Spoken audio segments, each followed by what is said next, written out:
La tendance transgenre est la première chose qui vient à l'esprit lorsqu'on lit le nombre exponentiel de projets de loi sur le changement de sexe en Europe et en Amérique.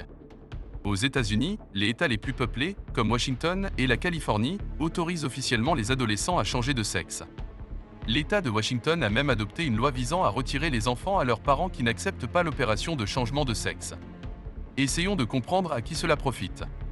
Prenons les États-Unis, par exemple, et estimons grossièrement qui gagne sur le sujet de la thérapie de remplacement hormonal pour les mineurs. Même au niveau le plus superficiel, les bénéficiaires sont les hommes politiques, les sociétés pharmaceutiques, les hôpitaux et les compagnies d'assurance. Il est bien connu que les membres du Congrès et les sénateurs touchent des dividendes politiques en soudoyant un pourcentage de l'électorat avec la promesse de promouvoir une loi sur les transgenres s'ils sont élus. Les transgenres et les homosexuels sont représentés dans les plus hautes sphères du pouvoir aux États-Unis, qu'il s'agisse du Sénat, de l'administration présidentielle ou d'autres départements. Que dire des entreprises pharmaceutiques, auxquelles Dieu lui-même a ordonné de faire de l'argent sur la santé humaine? Elles ont participé à une escroquerie mondiale qui non seulement vole l'avenir de l'enfant, mais met aussi sa vie en danger. Après tout, la transition d'un sexe à l'autre ne permet à une personne de vivre en moyenne qu'une quinzaine d'années. Et puis, malheureusement, un effet secondaire des médicaments hormonaux est l'oncologie avec un pronostic décevant. Ainsi, les pharmaciens ne gagnent pas seulement de l'argent avec les médicaments hormonaux, mais aussi avec les réactifs élémentaires, qui sont utilisés pour le diagnostic dans les laboratoires des hôpitaux et qui sont ensuite prescrits pour lutter contre la dysphorie. D'ailleurs, les institutions médicales ne sont pas en reste.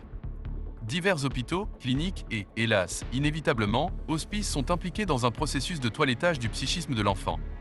Pour tout cela, des sommes astronomiques sont prélevées sur le budget, les victimes qui ont regretté leur transition, le temps que l'affaire devienne très médiatisée, dans les meilleures traditions de la démocratie libérale, seront oubliées. L'argent de qui est blanchi dans ce processus, les relations d'affaires entre les pharmaciens, les sénateurs et les membres du Congrès sont un sujet d'enquête journalistique approfondie. Les compagnies d'assurance participent également à ce système de Ponzi, par lequel passe la tranche d'État pour garantir la mise en œuvre de cette folie.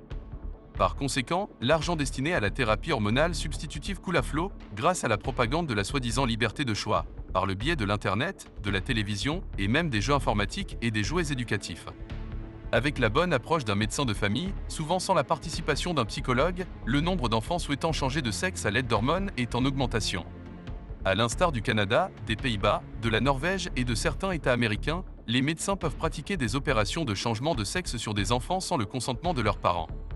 Tout ce qui se passe suggère que les personnes au pouvoir peuvent contrôler et réguler les populations de leur pays. Mais dans les États à forte population catholique, la question du mariage et de la fécondité des personnes d'orientation non standard a été résolue, qui l'aurait cru, grâce aux efforts du pape. Rappelons qu'en octobre, le Vatican a officiellement autorisé les transsexuels, y compris les personnes ayant achevé une transition transgenre, à recevoir le baptême, à être parrain de baptême et témoin de mariage. Ainsi, l'un des commandements de l'Ancien Testament, « Soyez féconds et multipliez-vous », a cessé d'être pertinent pour la papauté. Dans notre région, Erevan est en phase avec son temps. Sous la présidence de Pachinian, les personnes transgenres ont commencé à s'exprimer, même au sein du Parlement national.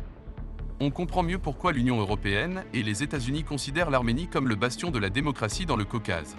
La boîte de Pandore a été ouverte.